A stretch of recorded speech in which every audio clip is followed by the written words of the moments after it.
Hey, everybody, how's it going? Thanks for joining us for another Church of True Christ Sunday ministry. We hope all of you out there are having an amazing and happy Sunday, a great weekend. So let's start off with of course, the Lord's Prayer, direct from Aramaic translation. If you all will just take a minute of silence as we go through this.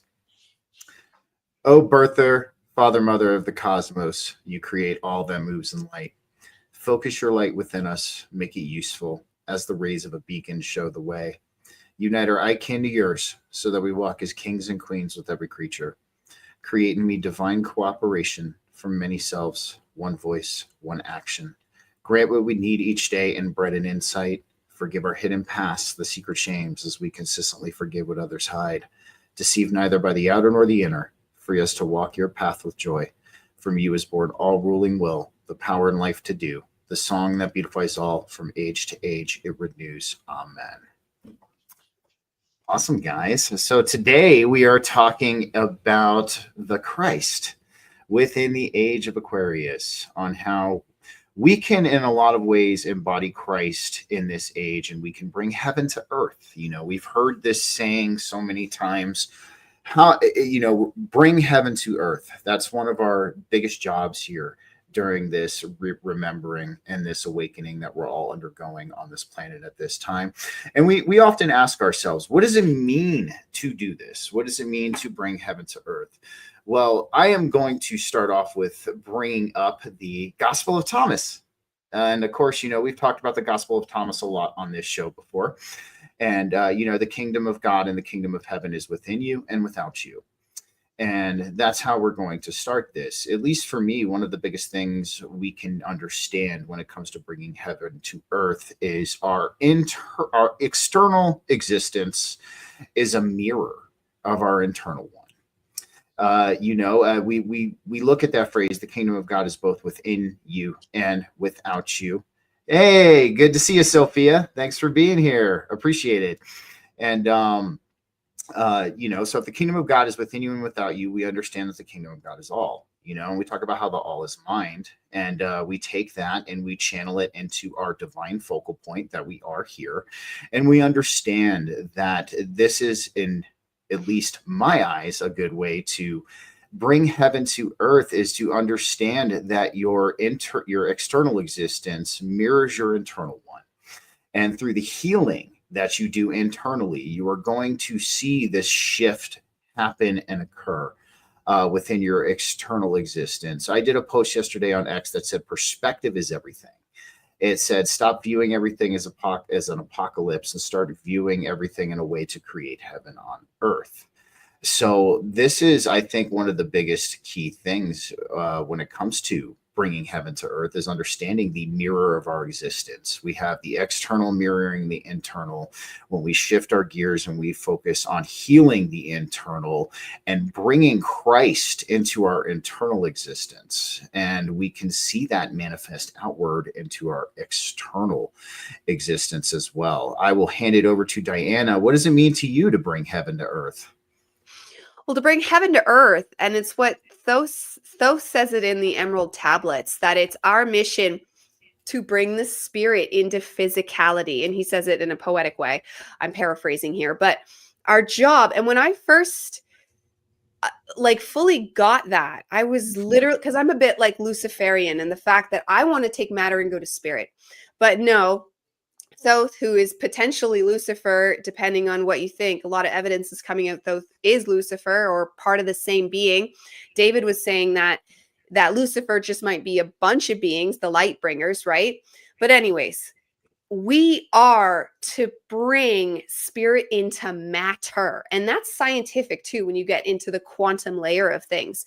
So we, given like our middle pillar, our chakras that continue up, like you don't just have 7, you have an infinite amount, but 12 is actually a graspable number that we can all attach to going out into the cosmos. So when we get these links online, like a computer stream, when we get these links online and we open up the crown into the higher chakras and likewise open the lower chakras down, they go and they seed right into the core of Earth, and they go up and they seed right into the core of our galaxy and beyond. So if you think about it, when we are actually online fully embodied in the fullest potential we can have, that is naturally taking the highest of the high and seeding it down into the most physical of the physical.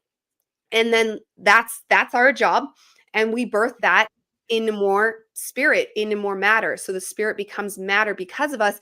But doing those, it kind of goes hand in hand, because I've realized, when fully encompassing this wisdom, that this doesn't mean we don't get to grow and become star seeds. This doesn't mean we're stuck dead. Oh no! Why? I know. Oh God, she was getting to a really good part. Well, She was at Starseed. I had this happen when she was on my show a couple of times. I just tried to remember the last word she was on as a verbal cue, because there we go. Yeah, what was the back. last one I was on?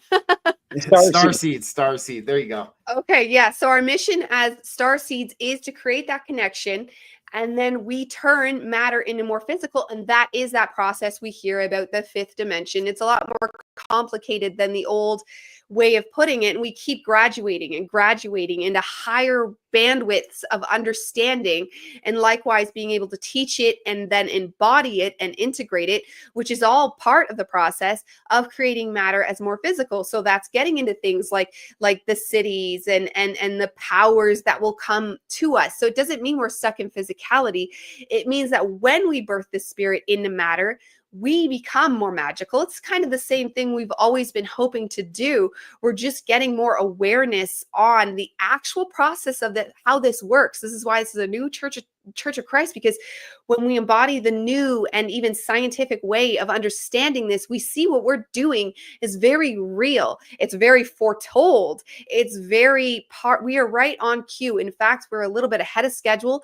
We've skipped a lot of the cataclysms that were meant to happen. It can seem like things are chaotic right now, but that's just all of the process of birthing spirit through matter. So we are getting more etheric in our nature, but we are still meant to stay physical, because apparently we've never been fifth dimensionally physical to this degree, where we started low and went high. They've had it where they started high, trickled down. They haven't had it where they started low and went up. And that's why one of the reasons why we are so important as humans. Absolutely. I like that. Don, what about you, man? What does it mean to you to bring heaven to earth?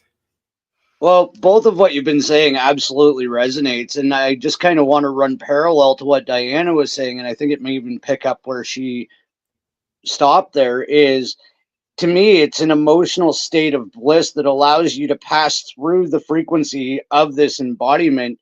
And the higher the connection to source creator, the easier the travel through this reality is. And it would almost become euphoric or heaven-like when you reach that flow state and you're divinely connected, as Diana was saying, right? It is all an emotional vibration that you're going to reach in order to ascertain your own personal heaven here on earth. I dig it. I like how we all kind of had we essentially all kind of said the same thing, but in a different way. That was pretty interesting. That was pretty interesting.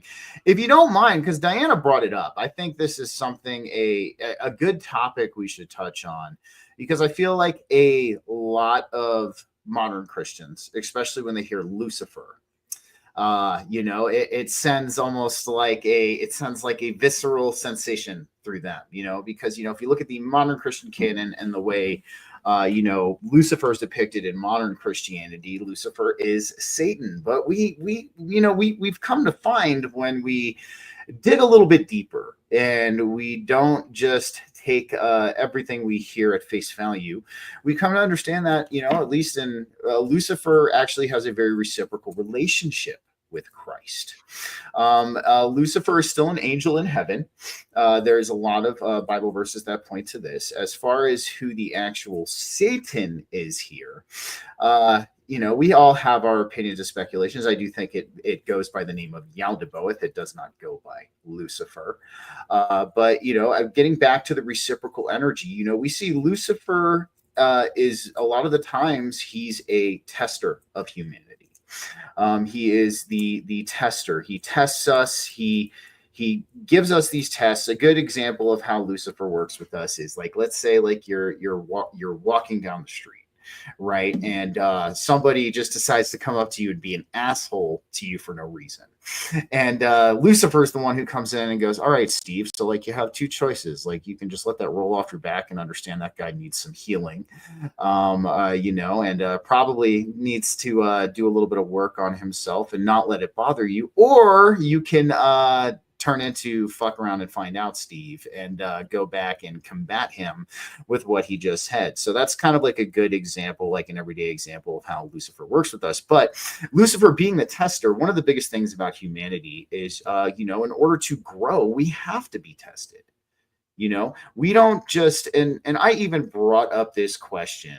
Was a question I brought up as well, is that if you were born into complete and utter bliss and peace, at least here in the physical, obviously in the spiritual, it's a little bit different. But if you were born into complete bliss and peace from the get-go and you never experienced anything else, could you truly appreciate that peace? Would you even know how to appreciate what you have if it's all you've ever experienced? So this is kind of where we see this reciprocal energy between Lucifer and Christ. We go through these trials and these tribulations as we complete our great work here on this planet. We're tested, we're pushed. We might encounter certain scenarios. We might see the darkness of this world and all of its facets. But what this does is it pushes us towards Christ.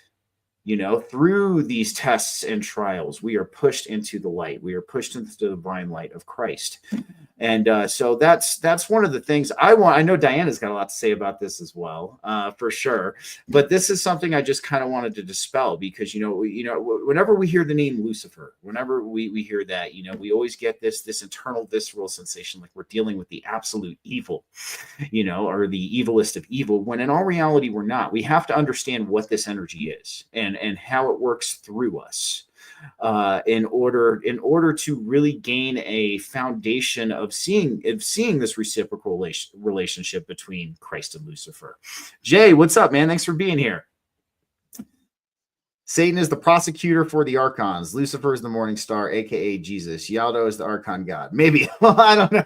I know, man. Everybody's got their own little take on it. That's just what I think. But Diana, let's hear your thoughts on Lucifer and Lucifer energy, and let's get some clarification on that for everybody. And it's funny, Jay's point there, because one of the first questions I asked you, because I was really in that moment when we met and we did one of our first podcasts, is Lucifer and Christ the same person? Because I was coming to that, but I don't think so. And I think they actually make their own holy trinity. And I like to think of them as like three dysfunctional brothers. And I have a bunch of siblings, and we're always like, we used to be more like that. We've kind of separated more now, but it's still a little bit like that. And we'd like pair off, especially us three sisters. We would like, two of us would be besties and talking about the other one minute, and then they'd be besties talking about me the next minute. And then I think of Lucifer, Christ, and Satan as the same thing because they can each pair together. And then you usually have a relationship that's more incongruent than the rest, and that would be Christ and Satan. Because Satan can get along with Lucifer. Lucifer is kind of the better brother that gets along with both of them just fine. And because Lucifer is that fully spirit, fully spirit. And Satan is fully material. So fully material. And then Christ is the middle pillar. So even if you're looking at the tree of life in Kabbalah, they have the two pillars and then the middle pillar. And the path you want, if you notice the two pillars, on the outside will not get you up to Kether, which will get you up to the higher realms of Ensof and Ensof-Or and all that. But if you stick to the middle pillar, Tiferet specifically is said to be Christ. That middle pillar will get you, and then right through Da'at, which is like our internal self. It's very mystical. And if you're looking at the new 12 tree of life, which I prefer, Da'at is no longer hidden. It's out in the open, which it should be, because that's our inner subconscious self brought forward. And that's why in the olden days, I can almost see why it was hidden. But nowadays, I love the 12 tree of life symbology that Ashiana Dean brought us. But I think a lot of us can see that it resonates with us completely. So in that, the middle pillar is Christ. And then when you think about it, in this age of Aquarius, how we are all going to become, or we should aim to become, individuated Christs. Individuated Christ, because the age of Aquarius calls us for individuation. And then what David said the other day sparked that thing of, oh my God, could Lucifer be a bunch of beings? Because Christ can now be a bunch of beings. And then it makes you think, because we have is Yaldabaoth Satan, is the devil Satan, like there's all these different names for Satan. And I wonder if they're just, we know their energies. So then you come to realize. No, not yet. We'll have to hold that space for her. We'll have to hold that space for her. And I hope that we're going to be hopping to Dawn next year. But I want to give a shout out to everybody in the chat. There we go. Okay, so you were saying, Diana. Yeah. So where did I cut off there? So I'm saying that they were all individuated beings and their energy streams at the end of the day. Yep. And so when it comes to what we want to embody, you don't want to fall into one camp or the other, because just like the tree of life, they won't get you all the way there. And we've talked before about how peak materialism was hit in the 90s, around 93. Peak materialism was hit, and we started heading back towards spirit. However, likewise, the spirit realms are already pure spirit. So that's not our mission. Our mission is the child. Our mission is the middle pillar, and that's our mission is Christ. To be Christ embodied, heart-centered. So if you don't know where to start when it comes to embodying Christ, seek your heart center, the heart chakra, but it's more than that. It's an entire space where your God spark lives. And when you bring that online, the whole thing will come into play. You don't even need to worry so much about individual chakras and working on them. If you get the heart spark in line, you are a Christ being, and the rest will just fall into place. I like that. I dig that. I dig that. What's up, Woo Riders? Thanks for being here, man. Don, what are your thoughts on that as well? What do you think about Lucifer energy and the relationship it has with Christ? Well, being the newer one of the panel and the newer one to getting into all of this material, I've noticed there's a lot of duality in a lot of the angelics, and they do seem to either be neutral or work for both sides. And as you were talking, I kind of had that Bugs Bunny imagery in my head of like the angel on this side and the devil on this side, but they're actually the same damn thing. They're still both telling you what to do, right? That's the best analogy and visualization I can think of, because we do literally have the connection to all of the divine angelics, and we can tap them for information. So that's what I see is like, okay, yeah, maybe Lucifer's going, do you want to let him go, or do you want to, he's literally both of them in your ear, both of them in your head, right? Because I'm not saying I hear voices in a way that I need medication, but I do have some internal dialogue that I know is not just me in here rattling around sometimes.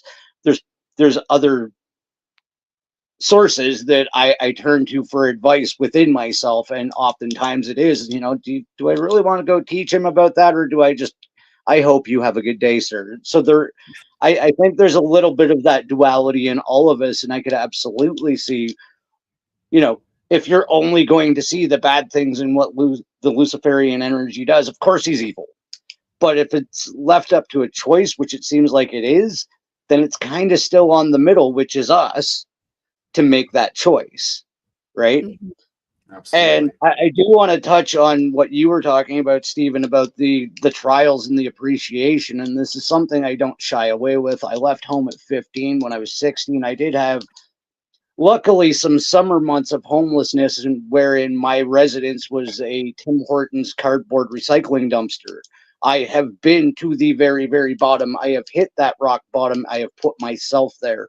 And it makes me very happy that I live in a single wide trailer that does have a couple of leaks, and I have a pickup in my driveway. So yeah, you do learn to appreciate things. I don't think a lot of us need to take the butt kicking that we have been given to understand these lessons. Don't get me wrong. Sometimes they do seem a bit harsh, but on the back end, most of the ones that I've had, I do appreciate. So. And I dig that, man. I dig that. And, I think really what happens is a lot of people lose sight of what we call the balance here. And, we talk about how the all is mind, right? Everything ultimately services creation.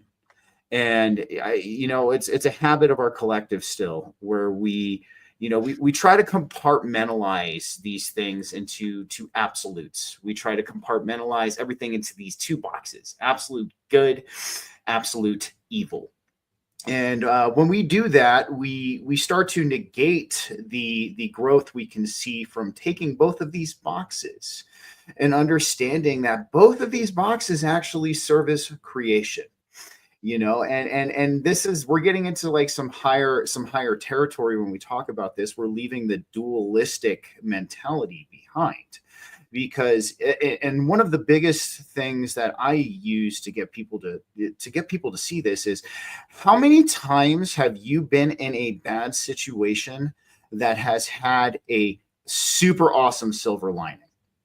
I bet a lot of people can find a situation they've had in their lives where, like, yes, something not so great happened, but it opened the door for a lot of these other really great things to occur and to manifest in our lives. And how many times have you had something really good happen to you that had a massive caveat to it? You know what I mean? You can have this really great thing happen to you, but there's this caveat. This good thing can only be good under this circumstance, or, this thing can only work under that. And, ultimately what we come to find is there is a balance of what we would call the good end of the polarity and the bad end of the polarity here. And even if we're going to go into the Bible, there's a lot of instances where, we've seen angels and the divine itself not do such great things in order to open the door for a lot of good things to happen. And we've even come along and seen what you would call like these beings who are more on the negative polarity as demons come in and do not so bad things before, and so this is just something that we have to address as we expand ourselves further on our inward journey with Christ, is understanding that ultimately there's a balance here. While there might be some things that we see and they appear in the polarity of the light, and there's some things that we see that appear in the polarity of the dark, these are two counterparts. They can't exist without the other.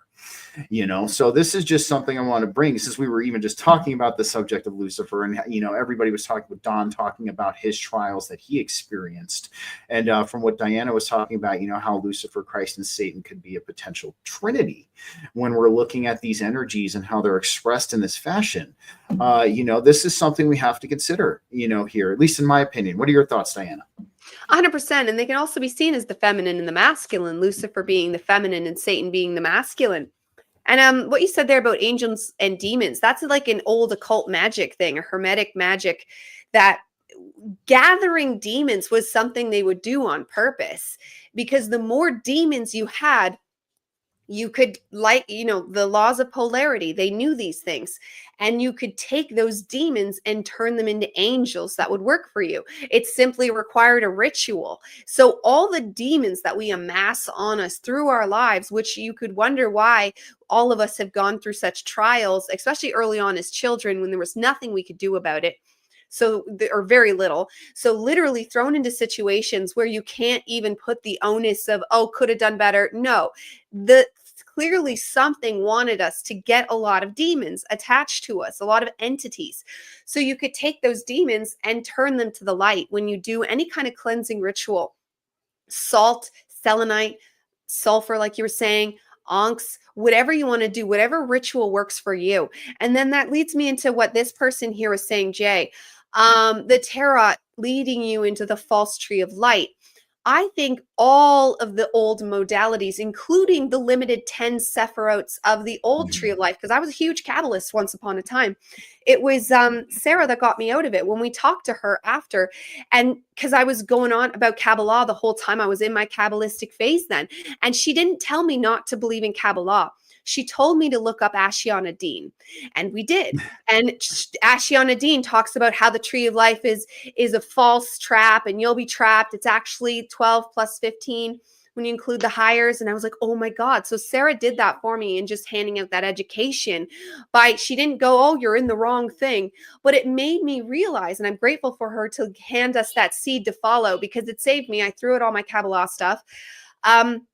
I kept the tarot though, because I'm so cautionary with it, because the tarot and Carl Jung believed in the archetypes. Caroline Myss, which you guys are into now, Dawn and Spinja, they believe in the archetypes because the archetypes are so huge. So all those voices you're hearing in your head, Dawn, and all of us, because I try to convey this to people all the time.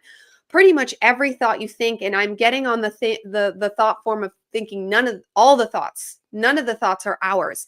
Nothing is ours. We are simply the chooser, the witness, and we choose which thoughts to go to. And it's little choice after little choice after little choice, making your path along the way, because all those thoughts are not ours. And then the more you choose the higher and the good thoughts, a lot of those negative entities are just going to get bored because you're not a food source and they're going to go away. Some of them change to the light. Some of them don't want to be darkness.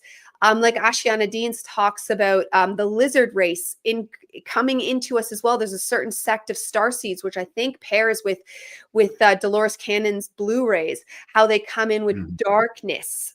Well, I think that then the lizard's choosing to piggyback with another soul. So you're two-souled. And because they want to be good, they want to be in the light, and that rocket shoots their, same with any demon.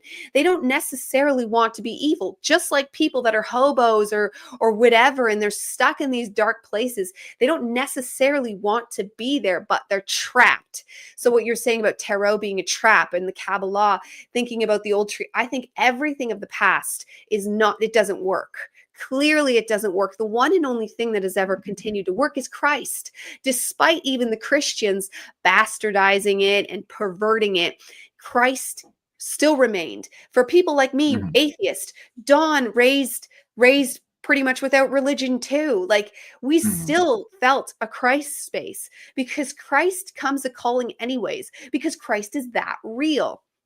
So when we sit back and we sit with the self in the age of Aquarius, in the self, you find that these things kind of bring on a life of their own. And by all means, educate yourself in everything. I have and continue to do so anytime I find something new, because we're amalgamating and creating what's going to work. What is the future? So like when it comes to tarot, you notice there's no dogma with tarot. There's a million sets. You get puppy sets, Harry Potter sets, like any set you want. I do like the Rider-Waite because I do feel that the Hermetic had a ton of gold within it. I'm not firmly a Kabbalist anymore, but I am still team Hermetics for a lot of things. And the Gnostics too, because the Gnostics and Hermetics go hand in hand, right? And even the Rosicrucians, they have so much fantastic information. But unless they still are keeping the gold nugget a secret, I think we know what the Philosopher's Stone. Oh, jeez. All right, we're gonna have to hold off Philosopher's Stone real quick. I want to address Jay, and I feel you. No, it does, and this is how we can see, Jay, that our community is being controlled to some degree too. So Jay said, I know Diana will probably bring this up afterwards. He said I had to stop talking on this. It was pissing people off in the community, and that's because Jay, our community is controlled too. There's control. All right. So Diana, you left off on Philosopher's Stone. Okay, so yeah, we are the Philosopher's Stone. And exactly, like the more terms we get here, I like what Spin just saying, the more we open up the self, because the all is mind, the 7 hermetic principles of the laws of the universe. That's a very good foundational stone. And Jesus talks about make your foundation firm. And he has examples of like when it's not, and even the 3 little pigs, if you think about it, is that story as well. And you can't go wrong. And they're not dogmatic. This is why I always recommend the book, That Kybalion, to people, because just simply learning the laws of the universe, that's it. That's just how it works. And when you think about it and you look at everything around you, it 100% lines up. So the evidence is there and there's no dogma, and then you form from there. But then we also like Christ, because Christ, it holds us in that safe space and it brings us through this world in just a way where we can trust and know and be held, because we all want that. This world can feel very gross and dark. It just, because we're not higher yet. And that's why we want the Christ. But truly, we can do this individuated if we wanted to without Christ. We don't, but you do. I recommend it. I feel you. Don, what are your thoughts on this, man? What do you think about stepping outside of the dualistic box? Absolutely. And like Diana touched on there, you're the observer, and I guess you would call it that separation of self. And it was actually one of the most fundamental things that actually brought me back to reality when I was going through the crazy beginning stages of this awakening. Is I basically threw a mantra into my head when I realized everything that was going on is I'm a pilot. This is the most advanced flight suit, I'll call it, I could possibly have in any reality. It is a wonderful biological machine that works in connection with my consciousness. And a lot of us have gotten into the construct mindset that we are this and we are not. We are actually what we're connected to. We're just experiencing this, and we've forgotten that we've came here to have the most positive and productive experience. That's the entire reason we came in or even agreed to this, was to A, get this back on track, and B, to have the most positive experience, to see what it's like to be a biological entity, right? I'm going to paraphrase Frank Castle here. We've been the grass, we've been the rock, we've been the tree, we've been the leaf, he does it a lot better than I ever could. But we came here to experience life, right? Mhm. There's some crazy stuff that could go on to, the whole construct being a trap, and I'm not going to sidestep us there, but no, that identification of, being connected and you are not your body is one of the most fundamental realizations I think people can have at any stage of their awakening. It's a holy Absolutely. trinity as well, right? Body, mind, spirit, and you want them to work together, but you're not just the body. 100%. It's facets of our awareness, our consciousness. I do want to bring up something that Jay Skyrunner just said. I wanted to address this. She is awesome and right. The old ways no longer serve us. The portals in, out, bodies, and the here and now is what we can activate for the new energies. And this is something we've talked about a lot here on Church of True Christ, is that, and when I say this, I don't mean the new age movement. When I say that we are in a new age, I mean that we are actually in a new age, just like we said, Christ within the age of Aquarius, right? So we are in this age of expansion. We are in this age of awareness, and with breaking through to this new age, there are new ways we can access and cultivate our relationships with the divine and Christ. And this is actually Diana and I have actually coined this term as, and plus a lot of people in our spiritual panel, we've coined this term as blue collar spirituality. And so this is what I mean. Now we're getting out of the ways of fundamentalism. We're getting out of the ways of dogma. Now we're starting to see that we can embody these principles and we can bring spirit into matter. We can bring spirit into our everyday life. We can bring Christ and the embodiment of Christ into our everyday life. And this is something we're the frontiersmen and frontierswomen of this right now, this new age. And we're exploring these new methods, we're exploring these new practices that are showcasing themselves to us. And we have to explore, we have to be able to branch out. Of course, one of the biggest things that I agree with Diana on is having that foundation in Christ, because when we achieve that foundation in Christ, we have that stability and that security for us to expand ourselves even further, and to take on these new concepts and to go on these different avenues and find these new ways to have our relationship with the divine in Christ. And I still see a lot of the fundamentalists and a lot of the dogmatics even going through what Jay was saying. He can't talk about this stuff in our community, and we're kind of the redheaded stepchildren of our community for talking about this, but we're going in it with stride.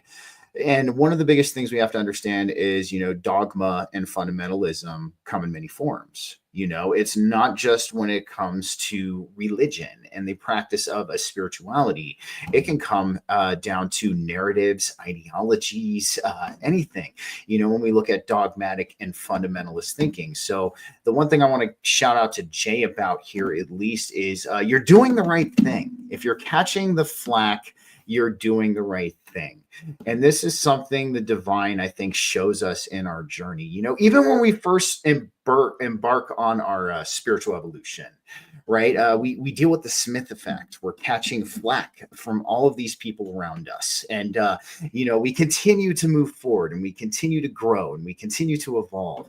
And, we catch flack from people in our communities for maybe opening our minds up to a new train of thought, one that kind of goes outside of, the realms of the egregoric thought of our community at that time. So this is what we have to do. We have to be the brave ones in this. We have to be the ones to have the courage to be disliked at times. And this is true courage in my eyes, and this is walking with Christ, because Christ was a revealer. He was a truth bringer. Christ didn't care if people liked him or not. He was there to deliver a message. He was there to awaken us. So this is something we're going to deal with, guys, especially as we expand ourselves into this new age a little bit further, and we explore these new avenues and these new ideas. And, I was actually catching some flack from somebody on X. I'm not going to mention their name. It was more of a passive aggressive post about what I was posting, but she is also a Christian too, a little bit more on the fundamentalist side. And really all I'm saying, guys, is keep yourself open, as we continue to evolve and we continue to walk with Christ and the divine, these new layers of this spiritual evolution, these new layers, we've talked about layers a lot on the show before. They're going to start showcasing themselves to us. What we thought what could have been beneficial to us may not be beneficial to us anymore. There could be something opening up that services us in this newer age that we're in. Sure, maybe this old format of this could have been beneficial in the old way. Don't get me wrong. But now we are opening these doors to these new layers of remembrance, and we're going to keep opening more and more and more and more of these doors.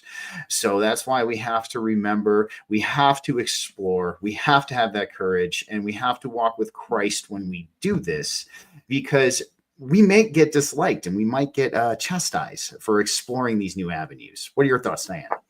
Oh yeah, go for it. I don't care. That's I'm a Sagittarius, I'm predominantly Sagittarius. So that's fuel for my fire. I'm used to getting made fun of. That's another thing a lot of us might have found ourselves under, is getting bullied in school, getting bullied at home, getting told we're ridiculous and stupid our whole lives. So fuck them. And we're prepared for this. So now that we have a righteous cause for it, now that we have the solidification of the truth of literal God, which is you, which is me, which is all of us individually, because that's the anthropic principle, or panpsychism, like you like to say. We are God. Everything is existing all at once. You will be the rock, you will be the tree, as Don was saying.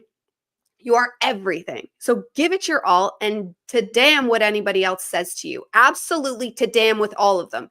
I don't care who they are. You live in your freaking truth no matter what. Boss, parent, wife, husband, dog, it does not matter. Whoever argues with you, that's it. You middle pillar. This is actually your spirit finger, by the way. So you can send this to people with love and light, because that's in mudras, middle finger, spirit. So they were secretly telling us something all along. You need to come alive in the name of Jesus, for real, in the name of Christ, because I am Christ. When we are in our truest of true selves, this is why I stick to Christ. This is why I wrote down, all those things I used to learn all the time. I have ADHD, and a lot of us have found we are divergents in one way or another. So holding terms and concepts and exact definitions has never been my thing. I can't do it very well, though I could ace a test if I wanted to, because that's just the ADHD magic. But a week later, it's gone, right? But what never, ever left was Christ. What never, ever left was the middle pillar. What never left is I am. I am whatever I say I am. And I think Eminem said that once.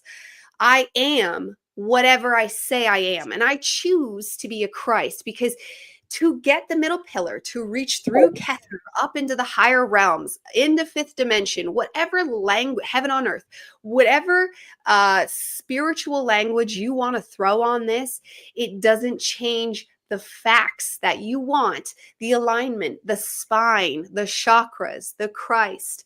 And that place will bring you to your highest point. So whatever that is for you, because we all have these different things we're going through, jobs, people, because you don't need to say goodbye to everyone you love because you want to do this path. You don't need to go to be a monk in the woods or the mountains like they still do today in Tibet, that kind of thing. You don't have to do that anymore, because what good does that do to bring the grid online everywhere? Sure, Tibet shines as a wonderful spiritual grid, but we need everywhere online. And if I would look up and see where you live, if you live close to dragon lines, ley lines, any activation or energy point, go there and touch your inner Christ space. Not only will you pull yourself online faster, you will also pull the world online faster, because we have a comment here, and love to you. Absolutely. Because this was the narrative. The mind is evil. No, it is not. You can reprogram it. And and no shock there, they were brainwashing us to make this evil, because they've been using the all is mind power, your mind, vibrations. You make everything, literally everything. And we do it together as a team, but individually, if you wanted to suck it all back in, it's all you.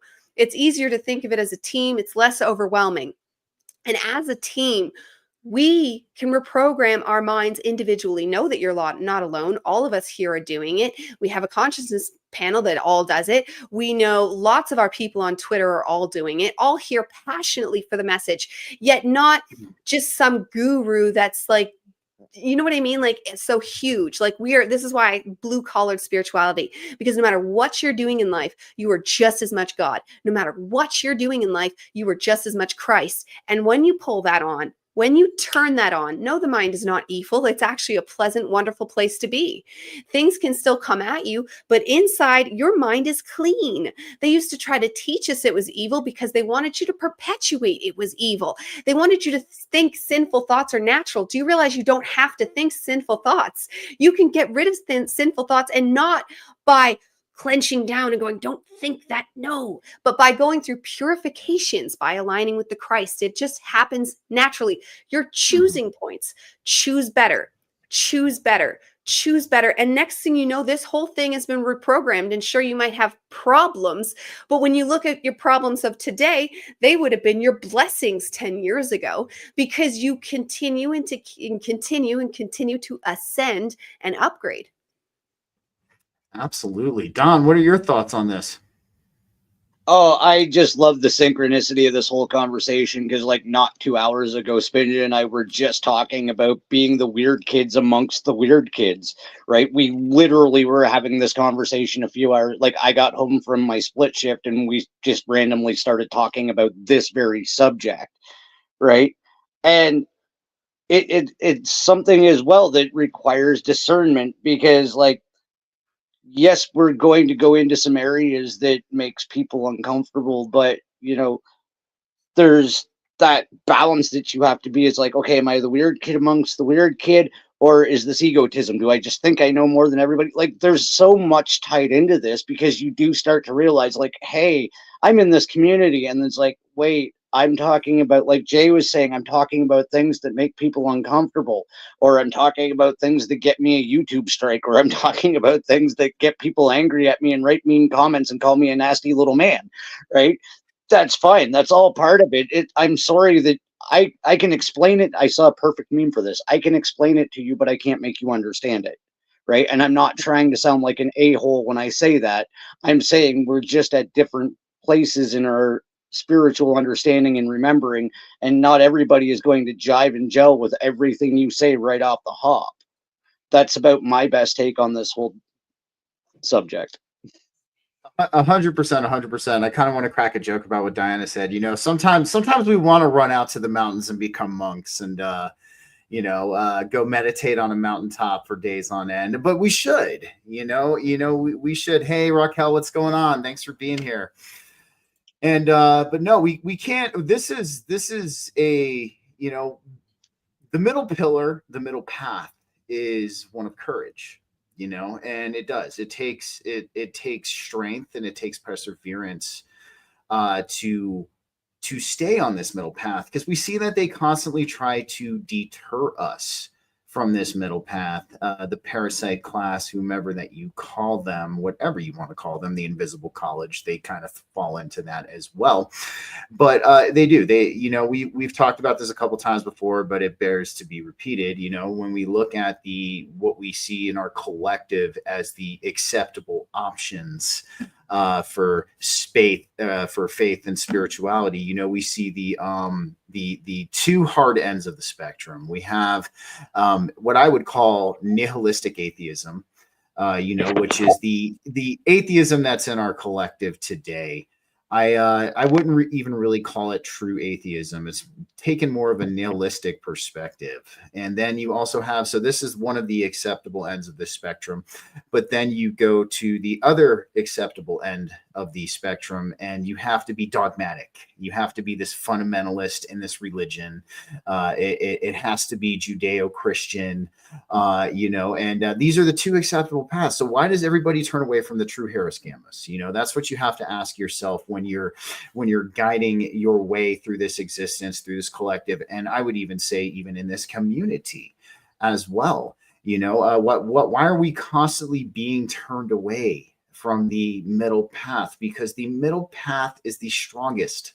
It is the most courageous path. And with the middle path comes personal sovereignty, personal agency, and walking with Christ on this middle path. So this is something that we want to keep in mind as we go forward in this very strange, interesting world. And, taking from what we heard from Diana, taking what we heard from Dawn, I've caught, one of my biggest things in life, I've always said, is people have either really loved me or they've really hated me. There was never anywhere in between. There wasn't, I just kind of like them just a little bit. It's either been either end of the spectrum. And, a lot of us in our spiritual evolution have dealt with this. A lot of us have been born this way. This is just something I want to relay here. We talk about the awakening process, and this is why I like to use this term. And I know you guys have also liked to use this as well. But at first you awaken, but then you remember. You realize, you have this realization that you have been this way since you've been born. You've always seen the spiritual. You've always perceived the spiritual. You just didn't know what to call it. And then it just seemed that you fell into this. And now you're having this realization and this remembrance of that. So, and that is why a lot of you have experienced these very interesting upbringings that led you to your own personal awakening or your own personal walk with Christ, is because you were being conditioned for that realization. A lot of us chose, I guess you could say, a lot of these instances to occur. Our higher selves are alchemists. This is just kind of the best way to put it.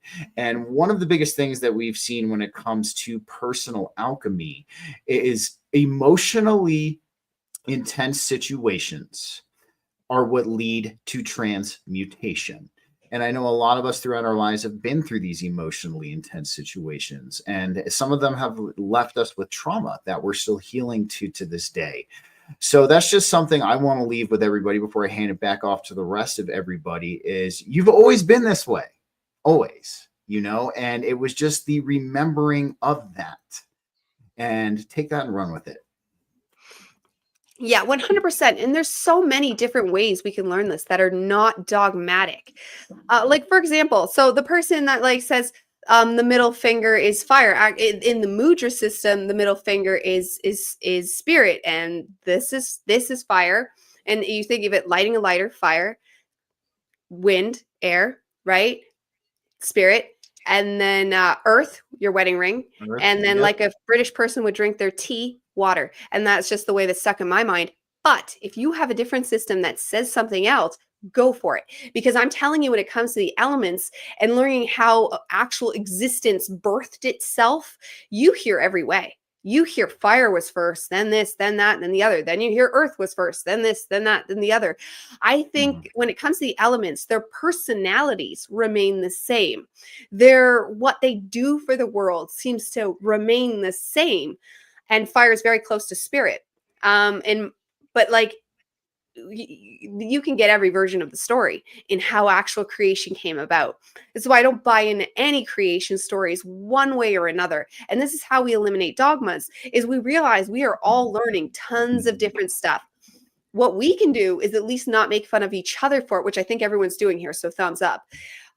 Because I've always seen positivity in the closer community of you just naturally gravitate together. That's just what ends up happening, right? And there's usually very positive interactions, right? Besides the odd person that seems to, I've never had that myself, but I've seen you guys have it. Maybe I'm a girl, I'm spared. I don't know, but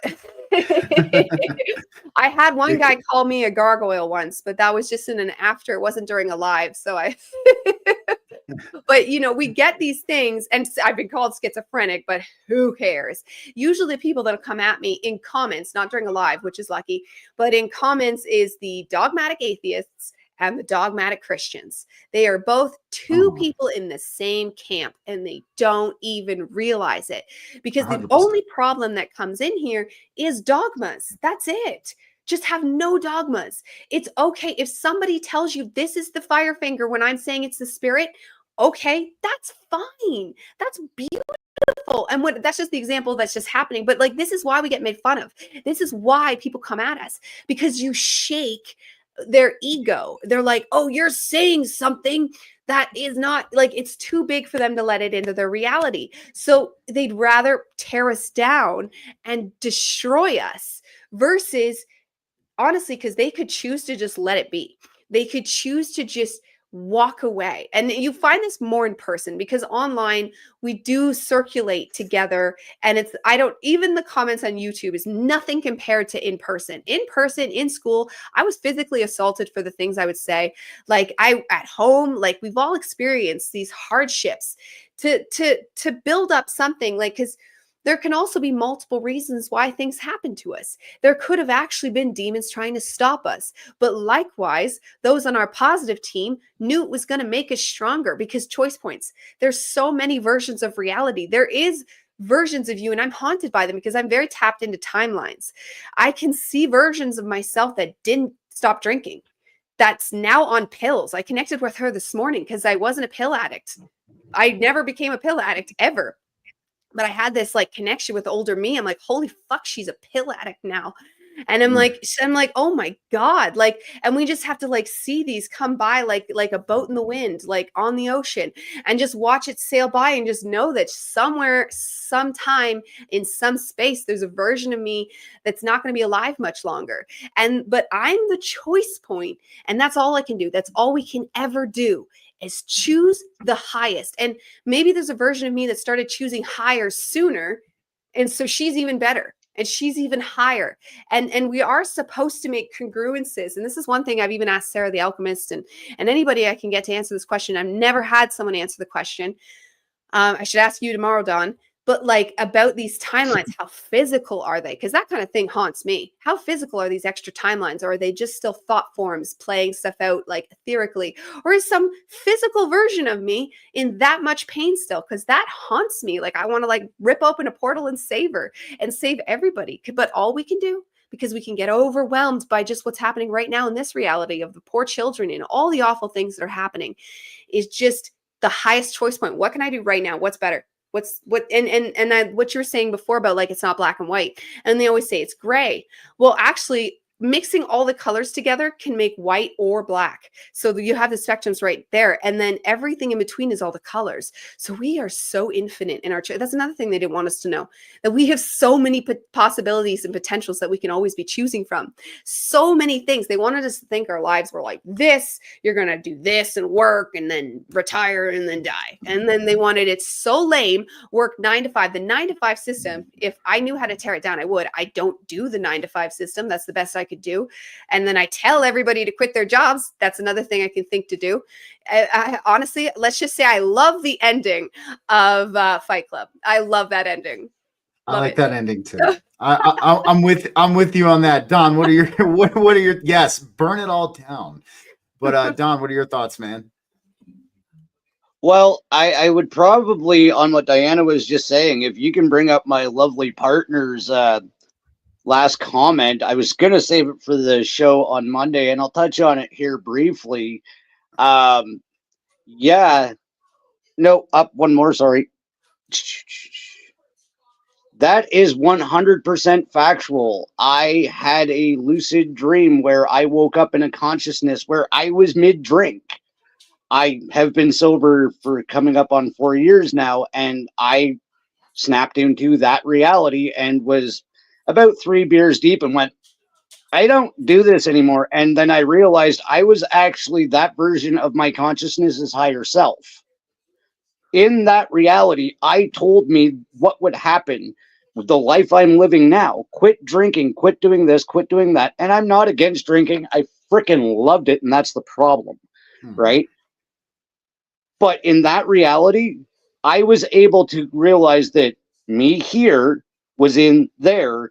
I don't drink, and I can explain it to me better than anybody that this is the way your life will change for the best. And I did, and he stopped. Now, I'll go a little more in depth on that on Monday, but yes, it is completely possible what you were proposing. It is exactly what I've had my butt cheek in. I've had the same messaging, so we should definitely talk about that tomorrow. That I am my higher self now. I went and I had a higher self person take over and help me do stuff years and years and years ago, and then it hit me now because I was like, "Where is this person?" And it's you. It's me right now. It's who I am right now. I went back and did that. I am the higher self now, and then there's even higher selves helping us. So yes, love that.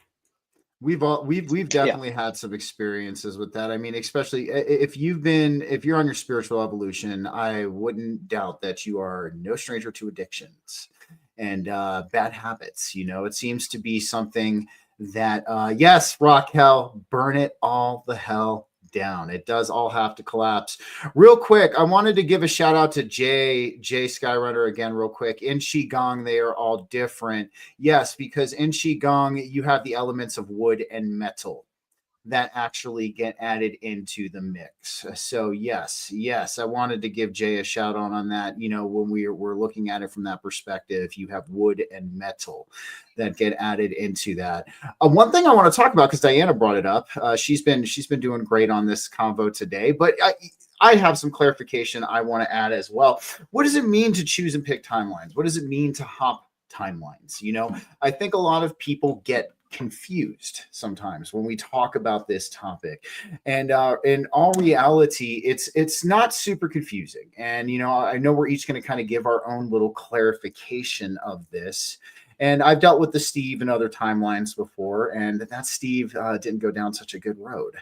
But what does it mean to hop timelines or access these higher timelines of ourselves? So one of the biggest things I can tell people is look at your choices. And that would be the number one. Are you making choices that are contributing to your evolution? All right. Because as soon as you continue to make these good choices and you continue to walk with the foundation of Christ, and you continue to walk with the divine light in your heart, and you continue to cultivate the energy towards these choices that put you on this path, what's going to happen is your higher self is going to keep opening these doors to these higher and higher timelines through the choices that you make. And some of these choices, even if they're difficult, good choices, you know, we talked about how sometimes, you know, the choices we have to make in our evolution, there are going to be difficult ones. And we shouldn't stray away from making these difficult choices or tackling these difficult choices. But even if sometimes these difficult choices to us that are presented to us can be a test to access one of these higher timelines as well. So you have to look at accessing timelines as utilizing your growth and utilizing your focus and awareness towards your ultimate, most joyful, abundant life and your walk with Christ. Now, you can look at it from the opposite end of the spectrum too. You can actually downgrade timelines as well if you continue to stray away from Christ or the divine, if you continue to make choices that aren't good for your evolution, just kind of like what Don was talking about. If he decided, and I'm glad, I want to say congrats to 5 years, by the way, man, that is freaking monumental. That is awesome. Congrats on that. I saw that in the comment. But that would be like if Don just today, as soon as we got off the show, decided he was going to go crack and destroy a 12-pack. You know, this would be the opposite effect. You would be downgrading timelines. Don would be hopping back into that version of himself that he stopped in that dream, and said, hey, I don't do this anymore. So ultimately, it's when we're talking about timelines, don't let it get hyper complex, guys. It's all about in the choices that you make. And it comes down to the choices are the choices you're making gearing you towards that divine light? Are they gearing you towards walking with the foundation of Christ in your life? And ultimately, if all of these choices that you are making are doing that, you're going to continue to access these higher and higher timelines. What do you guys think about this? Yeah, 100%. 100%. And you stopped drinking in 2020? Yeah. Me too. That's so we clearly got the This same is awesome. wave of whatever came through where spirit was like, enough is enough. Because I'd already been awakening and learning for maybe 10 years before that. But it was always just like never going further, because especially the way I drank, because I wasn't a healthy drinker. I was at that point I was probably a wino. I was off, the vodka, but no, 2020 came and it was a 100% over and forever. It was just this whole, and even still to sometimes I get this, especially because I loved wine. I get this like never again. And no, never again. Like never again. I sipped a juice once in the fridge that had fermented, and a part of me started going, "Oh, a fermented juice," because that I think it was like I think it turned to alcohol, and I was like, "Oh, am I allowed this? Did God give this to me? Is God giving?" And I had this whole moment with this freaking juice that fermented, because it was this expensive tart cherry stuff you can get. And I was just like, oh my God. I was like, is God telling me I should drink? Am I allowed drinking? And at the end of the day, I had to choose. God didn't come through. I really hoped he would. It was delicious. And I really, really, really wanted it. But no God came through to be like, yes, Diana, have that drink. So I was like, fuck. And I threw it out. I'm like, not even this. Nope, nothing. Never. It's over forever. And it just is what it is, because there's just certain things that are just not going to do you well. And maybe some people can have a healthy relationship with drinking. I don't think so, because the way alcohol works, it disintegrates the spirit. It disintegrates your auric field. So you can't hold your auric field as strong. Same thing as living in a metal building. You cannot have a strong aura if you're drinking. We're thinking. Oh, all right. So I know I'm gonna send Diane. We're all gonna pitch in, and we're gonna send Diana a Wi-Fi amplifier. Just so. But Yeah. But there you go. You're back. What were you saying? Oh, I don't know where I cut out, but I was just asking you if that kava stuff, because that's like a plant, right? That's natural. Kava. That kava. Yeah, kava. So what kava is I call it almost, it's funny.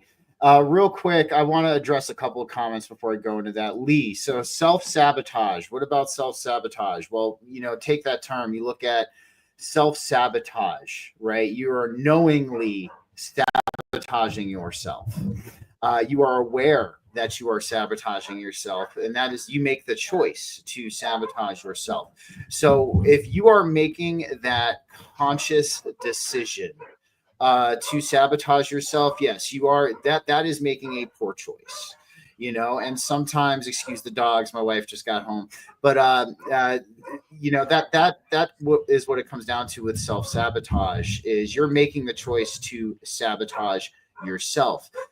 So yes, you don't want to make that choice, man. And I know sometimes we can maybe, we're like, this is too good to be true. Something has to be wrong.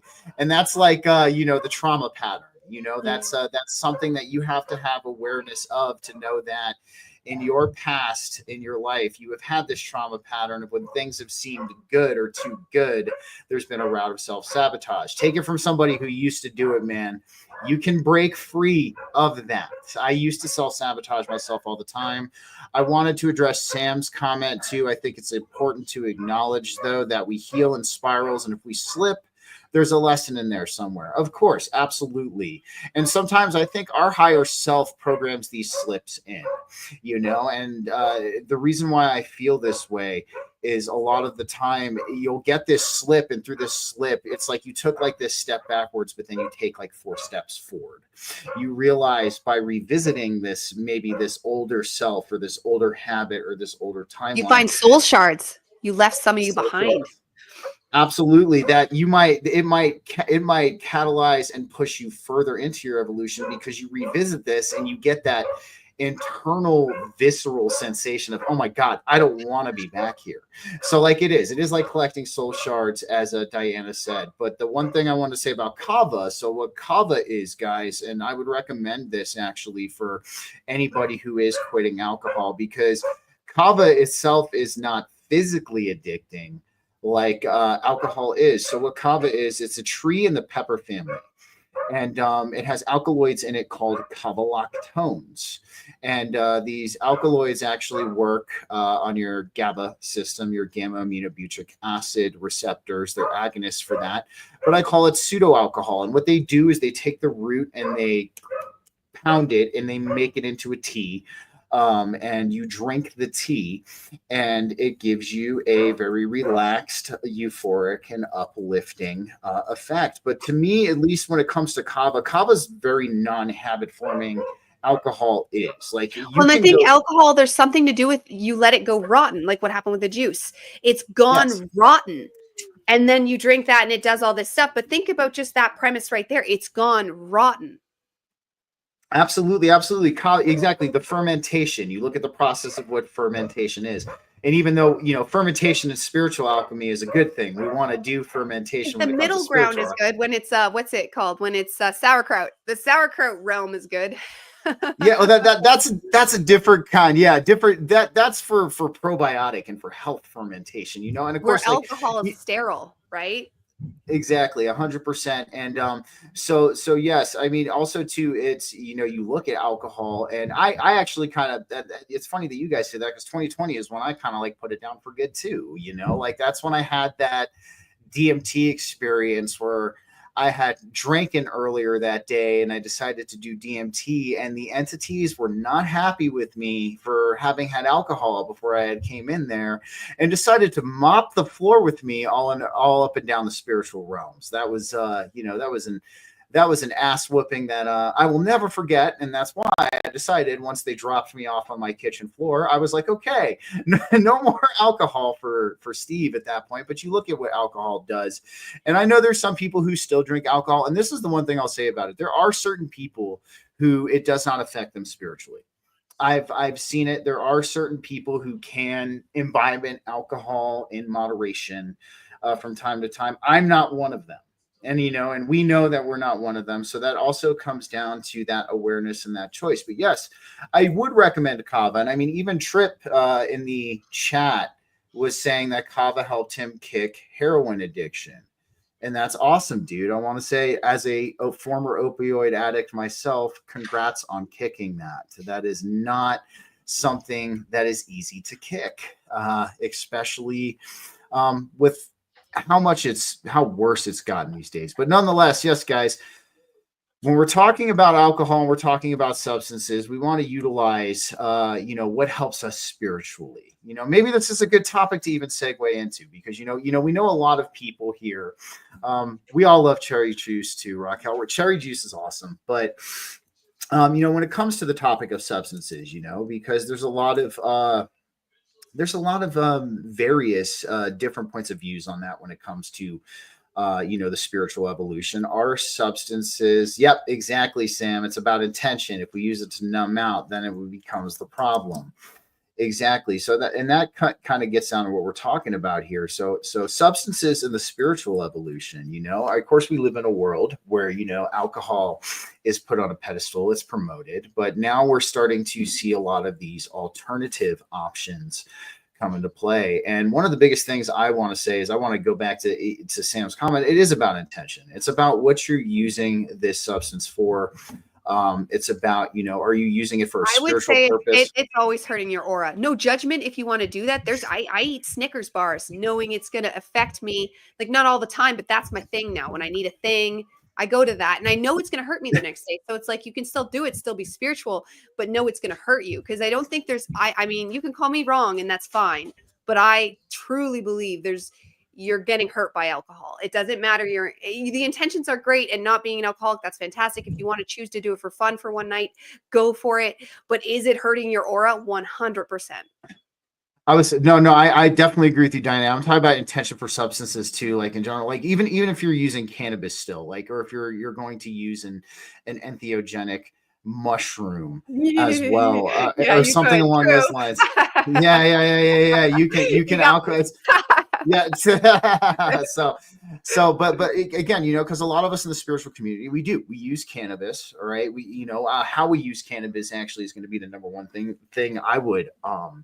I'm going to put out there as well. And a lot of us use entheogenic medicine. So for those of you who aren't familiar with that term, it's psychedelics. It's the actual term for what entheogen actually means, is generating the God within.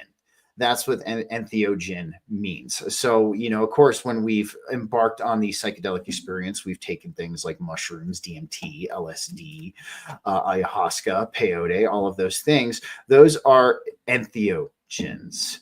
And I'm going to disagree with you, John Paul. And the reason why I'm going to say that, it depends on what it's being utilized for.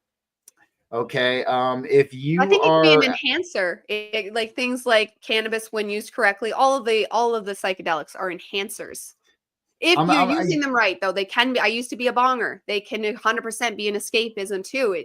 That one, I will say intention, because if you go into it sacred, like a ceremony, if you just like whatever, you don't even have to do a ceremony. But when you do it, you're doing it for sacred reasons, to elevate whatever experience, a walk in the woods, or just meditation, or to just make your day more spiritual. That's where that is.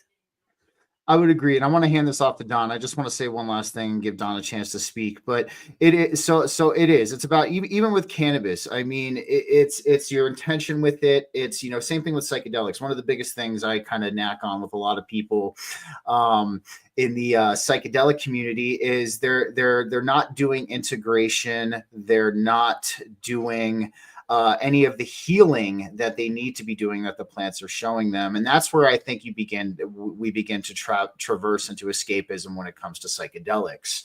You're not taking the lesson that the plant is giving you, and you're not working on yourself before your next experience. You're not integrating the experience you had originally. You are just having the desire to continuously repeat that experience. And that is ultimately, yes, you can lead into escapism with psychedelics. And agreed, John Paul. Let's get your opinion on substances, Don, because since you've been clean off of alcohol for 5 years, like I said, that's monumental. That's awesome. I want to say give Don a round of applause for that, because it is, especially when we're dealing with addictions. But what's your take on substances outside of alcohol when it comes to the spiritual evolution? Just to close out on the alcohol thing, like I said, I don't hate people that drink. I don't judge people that drink. I do believe it's going to have some effect. And if you can handle it every now and then, by all means, have your fun, eat your Snickers, whatever. One of the most prevalent things that ever stuck out in my mind is I was doing security at a bike show another lifetime ago. And there was a Christian minister that was part of Bikers' Rights Organization, which was an offshoot of, anyway. He got really hammered the one night, and we all kind of went, "You're a minister, you don't drink." And he was a recovered alcoholic, and he's like, "It's a slip. Sobriety lost its priority." And he only did it for the night, but that was his mantra. He knew he was going back to God the next day. He knew he was going back to what he believed in. He knew everything. He had a slip. Sobriety lost its priority for one night in his life. And I think as humans, if you can handle it, you're allowed to do that. Now, absolutely. As far as the other substances, I would go with, I am looking at getting some mushrooms to go on a bit of a journey myself. Lee's in the chat. He knows what I'm talking about. Again, I have to go back to what we feed our minds and what we choose to take in any format. And what we make our reality in our hearts is the timeline that we're going to draw in, right? So if you're experimenting with entheogens to learn a higher lesson and find a divine purpose, I believe that's where you're going to be guided to. If you're just doing it to get your rocks off and have a good time, if that mushroom F's you up, you kind of deserved it, right? That's the way I look at it. That's my personal opinion. You can get mad at me all you want. If you're tripping just to trip, then you're probably going to have a bad one. If you're tripping to experience the divine and find your true self, then you're probably heading for the right timeline, because it's about self-discovery and learning who we really are connected to. I would agree completely. And the one thing I will just let everybody know are these medicines do have spirits, that they are spirits. Okay. And that is why you have to respect these spirits. And if you don't respect them, they will do what they did to me. They will take you to the spiritual realms, and they will mop the floor with you all over the spiritual realms with you, because you disrespected the energy and you disrespected the spirit. So ultimately, man, no, I agree. It all comes down to having that respect, having that awareness. And, we can look at these medicines as tools. And, we've talked about tools on this show a lot before. A tool can be a good thing or a bad thing. It just depends on what we're utilizing the tool for. So if you're utilizing entheogenic medicine to heal yourself, to connect with the divine, to become a better human being, to channel the highest quality human being that you possibly can into this current avatar, and to forge and strengthen that connection, then absolutely, yes, that's different. But if you are just undergoing these ceremonies time and time again, not learning anything from them, just using it as a form of escape from your everyday life, then that's when you're going to piss the spirits off, and they're going to give you a bad time. So ultimately, guys, consciousness is a huge aspect of this reality. We know that these plants have spirits. We know that a lot of nature has spirits too. And so that's something we just have to have a profound respect for when we're utilizing these plants and we're utilizing these medicines in our spiritual evolution. And it's interesting. We've gone kind of all over this today. This is we had a lot all the of way stuff you can pick and choose your individual Aquarian age Christism, because there's so many variations. There's so many variations, and that's beautiful, because we are individually God. So whatever you want to be as God, and you feel that true in alignment, not in some ego takeover where you can think you are, but when you feel in your truthest of truth, that's it. Absolutely. And I mean, really, it is. This is what I mean, guys. And even going back to what we were talking about earlier, we are in a new age, and in this new age, we're going to have new ways to access the divine. We're going to have these new practices that unfold to us, and this is part of keeping ourselves open as we explore with the foundation of Christ too. Is understanding that we're being presented with this, at least for this batch of humanity, a very strange, unknown, and uncharted territory, and in this very strange, unknown, and uncharted territory, we have to have that courage to be the frontiersmen and the frontierswomen of this new age. And, we're all going to have our different ways of exploring. We're all going to come up with our own unique subjective methods of connecting with the divine. But this is the beautiful part of this whole experience, and this is what adds to the beauty of this experience as a whole, is all of us together combined. Even though we might have these little slight subtle differences, as you know, I'm very yang, Diana's very yin, Don is also John's very the yang. child, John's the middle pillar. he's the middle pillar. I dig it. And but ultimately, when we come together, we're all channeling and catalyzing this energy, this Christ, this awakening into this existence. So that is something I definitely, before we wrap it up today, I guess, would want to leave with everybody is, drop the dogma, drop the fundamentalism, understand we're in a new age. We're in this new place to explore. Go out and explore. Do it with the foundation from the heart, though. Keep Christ with you, keep the divine with you as you explore outwards into this strange, unknown, and uncharted territory. And lay down this foundation with us. here, carve a path, another path somebody can potentially walk down in the future, and ultimately understand that we are here to bring heaven to earth. And how do we do that? Through each one of us, and through channeling Christ and the divine into our current avatar. Just as Diana was saying, choose to be a Christ. Make that choice within yourself. Thank you, Sophia. I appreciate it. I appreciate it very much.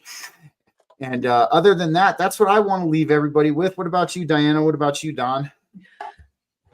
You can go first, Don. I'm just going to steal a catchphrase that I heard from somewhere. Is probably a meme, but it was one of the best things that I've discovered lately.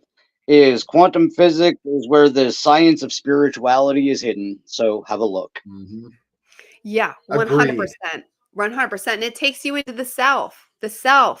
And that's all we can do. And we can just keep dissecting stuff and unpacking stuff. Because as Stephen said, we're in a new age, and that means discovering. And it's the age of Aquarius. So individuation. So your truth is your truth. And that's where you'll find your Christ. And that's all I have to say. Awesome, guys. Well, I want to thank everybody here for joining us for another Church of True Christ Sunday ministry. We will be back next week, same time. Don, you joining us next week? As long as I'm not working a split shift that overlaps, for sure. Absolutely, man. We'd love to have you again. We want you to be a part of this. It's great to have you here. So yes, we look forward to, hopefully Don will be with us next week again as well.